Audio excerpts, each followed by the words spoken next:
What's going on, Assassins? This is Darkshot of the YouTube Assassin, and the other day, while live streaming, we were having a good old time, having a big old discussion, and we came across a totally different topic than Assassin's Creed, which had to do with The Last of Us and The Last of Us 2. We weren't specifically talking about the series, we were talking more about the zombies themselves, and how the affliction that they have is actually fungal. The Cordyceps is a real world fungus that actually exists and acts the very same way it does in the game. Not only that, but this fungus was released, a mutated version, by none other than Nathan Drake of the Uncharted series.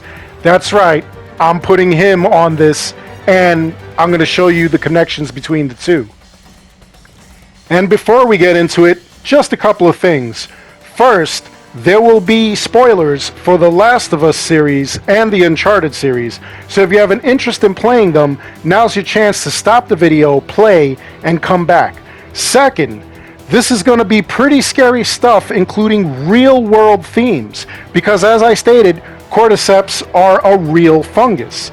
It's scarier than an old bald miser with oversized dentures ending his Golden Girls marathon only to watch my videos and steal the content and concepts, creating a video that he'll pass off as his own while using a thumbnail with the color of phlegm he spit in his bedpan, and then claim that it was a unique idea while not crediting me and pretending he's a real YouTuber.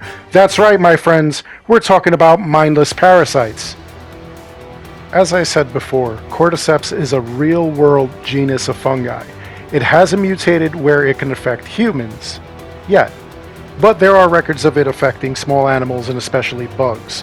Similarly to the game, the bug will breathe in spores or get an infection by other means. Once the fungal infection begins, it makes a beeline for the brain. Once the brain is infected, the host is compelled to do the bidding of the fungus, and that is to find a cool, dark, damp place where it can reproduce. It then spreads through the body, feeding on it nutrients, sprouting out of the host, and creating more spores for other unsuspecting creatures to inhale and continue the process. Similarly, this happens to the humans in The Last of Us. A more advanced Cordyceps was unleashed on the world. The first stage of infection creates a runner, a human who is in the beginning stages. These humans are compelled to do as the fungus wills them to, and to find other victims. The next stage are stalkers, just like runners, but the beginning to lose their vision. As the body sprouts a bunch of fungus, it starts to cover up the eyes, it starts to cover up everything. The third stage are the clickers. Totally blind, reacting to sound, and covered in the fungus completely. Shamblers, bloaters, and the rest are totally different mutations, and the topic for another video if you'd like. If you'd like, let me know in the comments below. And while you're at it, make sure that you hit that like and don't forget to subscribe. Ring that bell so that you never miss any content that's put on this channel. As we move on to the scary stuff, you'll also see a bunch of areas where a clicker or other Cordyceps victim is just sitting in a bed of fungus and not moving. It doesn't have to be just sitting on the floor either. You'll find them stuck to walls, ceilings, floors, or other victims even, all while wrapped up in the Cordyceps fungus. These hosts are totally drained of nutrients to the point that they can no longer move. All that's left for these victims is for their nutrients to be used up while being a housing for the fungus. In the real world, again, this is how Cordyceps reacts. It's a brutal infection that uses these methods to reproduce. Even scarier is the belief scientists have about the hosts for this fungus. Scientists actually believe that the host is still alive while the Cordyceps does its thing. And I don't mean zombie undead. I mean alive and aware of what's happening to it as fungus is using it for housing, food, and reproduction. Imagine being aware that you're attacking your friends and loved ones, knowing it's wrong, and you don't want to do it, but having zero control over this. On top of that, you feel every growth of this fungus, every crack of your skin, every pop releasing spores, and the loss of your sight. Not only would this be frightening imagery, it's frightening to imagine this is all going on and you can't do a thing about it. Your only release is death via your final days as a host or by the hands of a survivor who damages your brain or other vital organs enough to end it all. This is really, really scary stuff, honestly. Again, it's nothing to worry about. This nightmare only happens to bugs and small animals in the real world. But how did it happen in The Last of Us? Well, many point to none other than Nathan Drake of the Uncharted series. Now, there are many points for and against this theory. First, Uncharted is a video game series you find everywhere in The Last of Us 2, as is Jak and Daxter apparently. Second are the dates.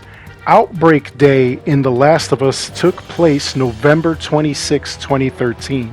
The first 3 Uncharted games were in 2007, 2009, and 2010. Now, there are other games, and according to in-game calendars and Naughty Dog official information releases, Uncharted 4 takes place 3 years after the end of Uncharted 3, making it 2013. Using Uncharted 4's epilogue, however, we're given a 2028 to 2032 future time frame with no infected. A New Legacy, the 5th game, takes place in 2014 as well, with no infected. So, can we explain this? And how did we come to this whole theory that Nathan Drake caused the outbreak in The Last of Us Parts 1 and 2? Many people believe it begins with the U-boat found in the first Uncharted. Is it possible that locked away for decades, a Cordyceps Bioweapon was created? There's an interesting article in Real Life about military uses for Cordyceps, a strain called Cordyceps Militaris. I'll put a link to that article in the description below and to a pinned comment so you could check that out for yourself and tell me just what do you think or make of all that. Makes for an interesting read while we're talking about this fungus. Anyway, could it be that the Nazis in Uncharted began studying this and things got out of hand? Once Drake opens up the U-boat in 2007, which is when Uncharted, the very first one, takes place, he lets this fungus out, and it takes about 3 years to make its way around the world. Uncharted 3 takes place in 2010. Very keen eyes pay attention to various details in these video games. What I mean by that is that some people paid very close attention and found a newspaper with the headline, "Scientists are still struggling to understand deadly fungus." Could it be that this new strain was being studied along with contingencies for worst case scenarios for 3 years when Outbreak Day began? This would explain how the military moved in so quickly in 2013 and handled civilians as they did in the original Last of Us video game. But hold on, Darkstrider. How do you explain the other Uncharted games and epilogue from Uncharted 4, I hear you say? Well, as always, I have a theory for that, and here's my theory. So, to begin with, Outbreak Day happens at the very end of 2013, November 26 to be exact. While we see events unfold in The Last of Us, it could be confined to one area. Drake and company could still have had their adventures while things were getting covered up by governments and various other agencies until it reached its breaking point. That could have bought another maybe 3 to 5 years, at which point the Uncharted series would catch up to The Last of Us. Now, the only thing I can't explain is Uncharted 4's epilogue.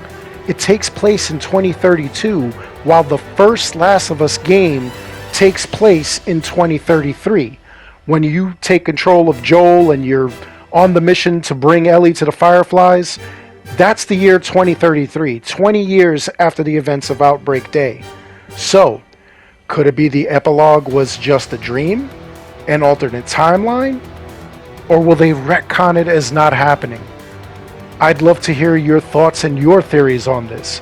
Anyway, as always, I really do hope you enjoyed this video. By all means, I want you to go check out the articles that I posted up so that you could look into this thing yourself. Cordyceps, as I said, is a real thing. It's not mutated, so it's not going to affect humans as of yet, but it's a very real thing affecting small animals and especially all kinds of bugs. So again, I'd love to hear what your thoughts on this are. What theories do you have as far as connecting the two games? And anything else that you want to discuss about this, I'd love to hear from you. Again, I want to thank each and every one of you for watching. Until next time, take care, be good, stay safe, take care of each other. See you guys all in the next one. Remember to like, subscribe, and hit that bell so that you never miss any content. And as always, after watching this, sweet dreams.